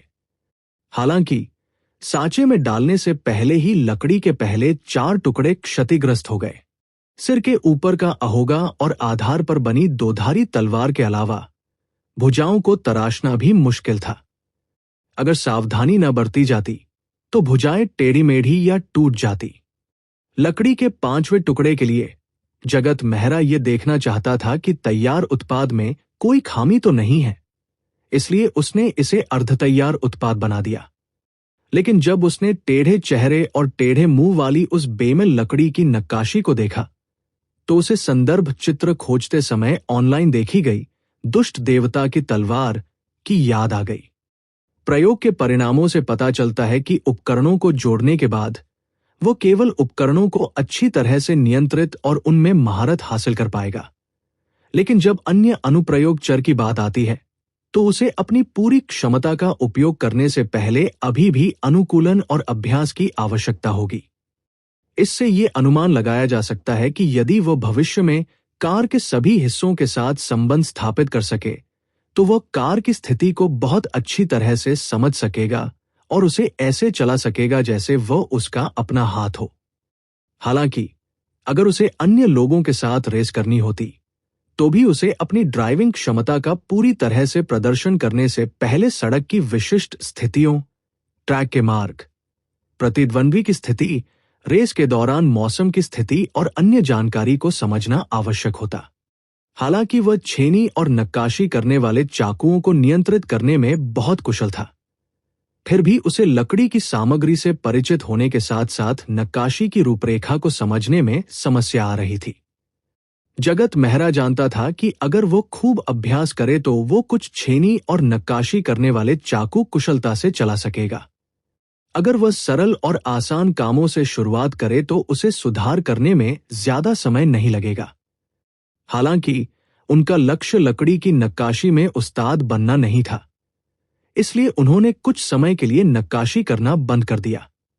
आखिरकार रक्तपान की अवधि के दौरान उनके पास करने के लिए बहुत कुछ था, केवल नक्काशी सीखना और उपहार तैयार करना ही नहीं। 22 सितंबर को रक्तपान से पहले जगत मेहरा ने अपने द्वारा खरीदे गए और पहले से ही खोले गए बॉक्सवुड के 2 टुकड़ों के साथ संबंध स्थापित करने में 1 घंटा बिताया। दोनों के बीच संबंध स्थापित करने से पहले उन्होंने लकड़ी के दोनों टुकड़ों से एक बहुत छोटा नमूना लिया। फिर उन्होंने नमूने को नरम किया, काटा, रंगा और व्यवस्थित किया। उन्होंने दोनों लकड़ी के टुकड़ों की संरचना को समझने के लिए इसे सूक्ष्मदर्शी से देखा। इससे पहले उन्होंने पेपर टॉवल, चार पेपर और अन्य चीजों के साथ प्रयोग किए थे। वजन, आकार, संरचना और अन्य जानकारी को समझने से संबंध स्थापित करने की गति बढ़ सकती है। साथ ही लक्ष्य की संरचना का अवलोकन करने से भी गति और सफलता दर में काफी वृद्धि हो सकती है। जगत मेहरा ने उन 2 लकड़ी के टुकड़ों का इस्तेमाल करने की योजना बनाई थी जिनसे उसने एक विशेष संबंध स्थापित किया था। अगर वो फिर से असफल हो जाता तो उसे प्लान बी का इस्तेमाल करना पड़ता, यानी वो क्रिस्टल सजावट जो उसने मुफ्त में खरीदी थी। अन्यथा अगर वो इसका अभ्यास जारी रखता तो वो सचमुच लकड़ी की नक्काशी का उस्ताद बन जाता। सौभाग्य से जब वह 23 सितंबर को जागा तो लकड़ी के पहले टुकड़े पर 10 घंटे से अधिक समय बिताने के बाद लकड़ी का दूसरा टुकड़ा आखिरकार उसकी अपेक्षाओं पर खरा उतरा और ये धीरे धीरे तैयार उत्पाद को परिपूर्ण बना रहा था। जिस नक्काशीदार चाकू ने उसके साथ ईएसपी कनेक्शन स्थापित किया था, वो लकड़ी के उस टुकड़े पर अधिक सहजता और स्थिरता से काम कर रहा था जिसने उसके साथ ईएसपी कनेक्शन स्थापित किया था। ये 2 पुराने दोस्तों के आपस में संवाद करने जैसा था और उनका सहयोग कुशल था। दरअसल 27 सितंबर को ही उन्होंने इस लकड़ी की नक्काशी का अंतिम उत्पाद तैयार कर लिया था। आज उन्होंने इसे दोबारा बाहर निकाला, फिर से इसका निरीक्षण किया, थोड़ी सी पॉलिश की और फिर यह सुनिश्चित करने के लिए इस पर तेल लगाया कि पूरी लकड़ी की नक्काशी अपनी सर्वोत्तम स्थिति में हो। हालांकि उनकी थोड़ी सनकी नजर से देखने पर भी इस लकड़ी की नक्काशी में सुधार की गुंजाइश थी और कई खामियां भी थी, लेकिन उनकी पहली रचना के तौर पर यह स्वीकार्य थी। देखते ही देखते भोर हो गई। जगत मेहरा ने अपना खरोंचों और दरारों से भरा फोन उठाया। उसने 4 लोगों के समूह में रश्मि सिंह को देखा। रश्मि सिंह ने बताया कि वह हवाई अड्डे पर है और उस रात लगभग 10 बजे शहर पहुंचेगी। दरअसल जगत मेहरा ने उस रात रश्मि सिंह और कविता बंसल को रात के खाने पर आमंत्रित करने की योजना बनाई थी। वो खुद कुछ नए व्यंजन बनाएगा और फिर उन्हें उपहार देगा। हालांकि रश्मि सिंह का पूरा परिवार एक रिश्तेदार की शादी में शामिल होने के लिए विदेश गया हुआ था और वे उसी रात वापस लौटेंगे, इसलिए उसे उपहार देने का मौका अगले दिन ही मिल सका। जगत मेहरा ने लकड़ी की नक्काशी को सावधानीपूर्वक अपने द्वारा बनाए गए लकड़ी के बक्से में रखा और उसे इस तरह से स्थिर कर दिया कि वो बक्से में हिले नहीं। अगर अहोगा टूट जाता तो लकड़ी की नक्काशी बर्बाद हो जाती। सुबह 8 बजे वो कंप्यूटर के सामने बैठा, क्यू खोला और एक दोस्त को संदेश भेजा। काम हो गया। आप बाद में देख सकते हैं। जाहिर है वो लकड़ी की नक्काशी की बात नहीं कर रहा था, बल्कि सॉफ्टवेयर आउटसोर्सिंग के काम की बात कर रहा था। पिछले आधे महीने से वो न केवल रश्मि सिंह के लिए लकड़ी की नक्काशी के उपहार के बारे में सोच रहा था, बल्कि पिछले महीने की 15 तारीख को उसने एक आउटसोर्सिंग का काम स्वीकार करने की पहल भी की थी। अतीत में जगत मेहरा वास्तविक जीवन में सामाजिक गतिविधियों में भाग लेना पसंद नहीं करते थे। हालांकि इंटरनेट पर कुछ तकनीकी मंचों पर उन्हें अपेक्षाकृत प्रसिद्ध और सक्रिय सदस्य माना जाता था। कई प्रोग्रामर उन्हीं की तरह थे। वे ऐसे लोग थे जो ऑफलाइन तो एकांत पसंद करते थे, लेकिन ऑनलाइन एक साथ समूह बना पसंद करते थे। जगत मेहरा अक्सर तकनीकी सवालों के जवाब देने में मदद करते थे और वे अक्सर नई तकनीकों और उनके अनुप्रयोग अनुभवों के साथ साथ व्यावहारिक विश्लेषण और समस्या समाधान प्रक्रियाओं पर अपने विचार भी साझा करते थे। वे लंबे ट्यूटोरियल या सारांश लेख भी लिखते थे। ऐसा इसलिए नहीं था कि वो विशेष रूप से निस्वार्थ था और दूसरों की मदद करना या दिखावा करना पसंद करता था, बल्कि इसलिए था कि इस प्रक्रिया में वो विषय के पीछे के तर्क को व्यक्त करने के लिए अधिक सामान्य भाषा का प्रयोग करता था। यह प्रक्रिया उसके स्वयं के ज्ञान का परीक्षण और सारांश थी। इससे उसकी समझ गहरी होती और उसका ज्ञान सुदृढ़ होता। साथ ही इससे उसके विचार व्यवस्थित होते और उसे कुछ ऐसे क्षेत्र मिलते जिन पर उसने पहले ध्यान नहीं दिया था, या कुछ नए विचार प्राप्त होते। इंटरनेट पर बहुत से लोग उन्हें जानते थे, या यूं कहें कि वे उनके कौशल और उनके सामान्य स्तर से परिचित थे। उन्हें कई लोगों की समीक्षाओं की भी जानकारी थी। वे उनके काम, उनके द्वारा किए गए प्रोजेक्ट और उनकी आदतों से परिचित थे। उनसे संवाद करना आसान था। इसलिए अगर जगत मेहरा को नौकरी स्वीकार करनी होती तो वो झूबाजी, CSTO या एसेक्स सॉफ्ट जैसे प्लेटफॉर्म पर सीधे आवेदन नहीं करता। वो ग्राहकों की जरूरतों को जानने के लिए फोरम या QQ पर भी नहीं जाता। इसके बजाय वो उन साथियों से नौकरी स्वीकार करता जिन्होंने विभिन्न फोरम पर उससे बातचीत की थी और उसे अच्छी तरह जानते थे। आमतौर पर यह सेकेंड हैंड काम होता था या किसी प्रोजेक्ट का हिस्सा होता था। आमदनी अपेक्षाकृत कम होती थी, लेकिन बेहतर संवाद से काफी परेशानी से बचा जा सकता था। उनकी जरूरतें स्पष्ट होती थी और वे बाजार को समझते थे। उन्हें संभावित आम ग्राहकों से बहस करने में अपनी ऊर्जा बर्बाद नहीं करनी पड़ती थी। पहले तो वह इस तरह का काम नहीं करना चाहता था। पहली बात तो यह थी कि उसका शरीर अभी अभी बदला था और अभी भी उसके शरीर के विकास की प्रक्रिया चल रही थी। उसे जीवन और मृत्यु के बारे में और अधिक विचार करने की आवश्यकता थी। इसके अलावा उसके पास कुछ बचत भी थी और उसे तुरंत ऋण या बिजली का बिल चुकाने में असमर्थ होने जैसी स्थिति का सामना नहीं करना पड़ता। दूसरे, इस तरह का काम बहुत समय लेने वाला था और उसे अपने शरीर पर तरह तरह के प्रयोग और प्रशिक्षण करने के लिए बहुत समय चाहिए होता था। उसके पास इसे करने के लिए न तो ऊर्जा थी और न ही रुचि। लेकिन अब शरीर के परिवर्तन की दिशा धीरे धीरे उसके मार्गदर्शन का अनुसरण कर रही थी और रक्तपान का चक्र अपेक्षाकृत स्थिर हो गया था। ऐसा प्रतीत होता था कि जीवन और मृत्यु अब कोई मुद्दा नहीं रह गया था। साथ ही वह प्रतीत होने वाले काल्पनिक AI सहायक परियोजना को पूरा करने की तैयारी कर रहा था। संयोगवश वो आउटसोर्स किए गए काम का उपयोग करके अपने मस्तिष्क को सोचने का अधिक कुशल तरीका खोजने और प्रोग्रामिंग के अनुकूल होने में सक्षम बना सकता था। एक और कारण यह था कि उसके पास पैसों की कमी होने लगी थी।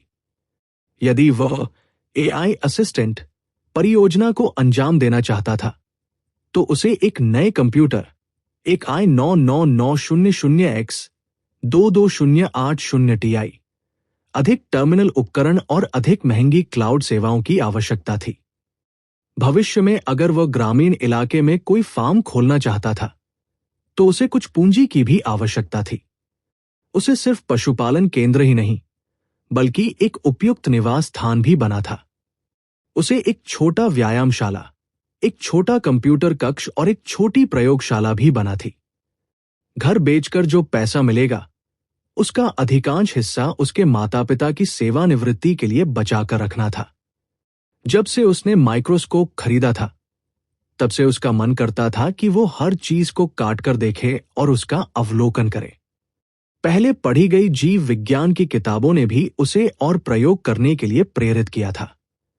इतना कि जब उसके पास करने को कुछ नहीं होता था तो वह प्रायोगिक ताव में जाकर विभिन्न उपकरण देखना चाहता था।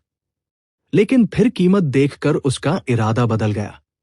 आवश्यकता होने पर स्वाभाविक रूप से प्रेरणा उत्पन्न होती है।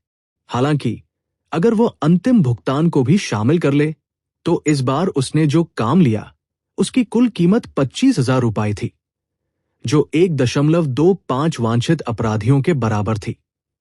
बेशक उन्होंने ज्यादा समय नहीं लगाया। 2 दिनों में उन्होंने काम पूरा करने में कुल 15 घंटे से भी कम समय लिया।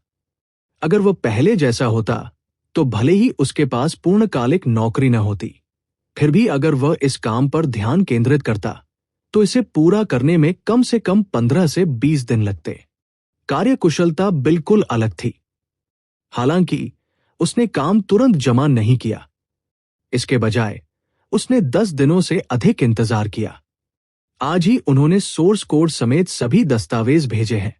उन्हें पूरा भरोसा था कि उनके कोड की सुगमता और कमेंट करने की आदत से दूसरा पक्ष जरूर संतुष्ट होगा। भविष्य में अगर दूसरे पक्ष को काम में बदलाव, विस्तार या रखरखाव की जरूरत पड़े तो बिना उनसे संपर्क किए भी ये काम उनके लिए ज्यादा मुश्किल नहीं होगा। जहां तक इस बात का सवाल है कि क्या दूसरी पार्टी काम तो ले लेगी लेकिन उसे अंतिम भुगतान नहीं करेगी, जगत मेहरा को इसकी कोई चिंता नहीं थी। वे सभी एक दूसरे को अच्छी तरह जानते थे और वे उसे 20,000 रुपये के लिए धोखा नहीं देंगे। इसी क्षण जगत मेहरा के पीछे से फड़फड़ाने की आवाज आई। फिर कैनरी, एक प्रकार की चिड़िया, मेज पर आकर बैठ गई और उसके सामने कुछ बार चहकी। जगत मेहरा ने उस पर एक नजर डाली, अपनी तर्जनी उंगली फैलाई और उसके सामने मेज पर 2 बार थपथपाया। उसने फिर 2 बार चहचहाया, अपने पंख फड़फड़ाए और वापस बैठक में अपने पिंजरे में उड़ गया। यह इस दौरान जगत मेहरा के काम का एक और परिणाम था। गहन अवलोकन और बातचीत के माध्यम से यह कहा जा सकता है कि वह इस कैनरी पक्षी को अच्छी तरह से जानता था। जगत मेहरा न केवल उसकी चहचहाहट से उसके इरादों को समझ सकता था, बल्कि जब वह चहचहा नहीं रहा होता था तब वो उसके शरीर की हरकतों, दिल की धड़कन, सांस लेने और गंध से उसकी मनोदशा और शारीरिक स्थिति का भी अंदाजा लगा सकता था। सीधे शब्दों में कहें तो जब वह अपना पिछला हिस्सा ऊपर उठाता था तो वह समझ जाता था कि वह क्या शौच करना चाहता है। वह उसकी सोने की मुद्रा को देखकर यह भी समझ जाता था कि वह क्या सपना देख रहा है। इसके अलावा जगत मेहरा ने उससे संवाद करने का एक तरीका भी खोज लिया। उसे व्यक्तिगत रूप से भोजन खिलाकर और विशाल उल्लू की स्मृति का अनुकरण करके उसने उसे ये समझा दिया कि वह उससे क्या करवाना चाहता है। इसके चलते इसने एक निश्चित स्थान पर ही शौच करने और हर सुबह जागने पर जगत मेहरा को अभिवादन करने की आदत भी विकसित कर ली। अब जब तक जगत मेहरा अपना हाथ उसके सामने फैलाकर आओ चिल्लाता, वो आज्ञाकारी होकर उसके हाथ पर आकर खड़ा हो जाता। जैसे ही वो फोन की स्क्रीन पर 2 बार टैप करता, फोन चहचहाना शुरू कर देता। जगत मेहरा ने पहले फोन पर इसकी चहचहाहट की आवाज बजाई थी ताकि फोन को पता चल जाए कि वह इसे चहचहाना चाहता है। इतना ही नहीं, जगत मेहरा ने इंटरनेट पर अन्य कैनरी पक्षियों की चहचहाहट की आवाजें भी ढूंढना शुरू कर दिया ताकि वो उन्हें सीख सके। बेशक इस पक्षी को जितना हो सके समझने के लिए जगत मेहरा ने बहुत समय और प्रयास खर्च किया। उन्होंने इंटरनेट पर कैनरी और हिबिस्कस पक्षियों के बारे में बहुत सारी जानकारी और उन्हें पालतू बनाने के ट्यूटोरियल ढूंढे।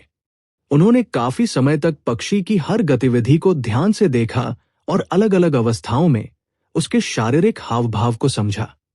उन्होंने खुद उसके लिए उपयुक्त हर तरह का खाना खरीदा और पौष्टिक पक्षी आहार बनाया।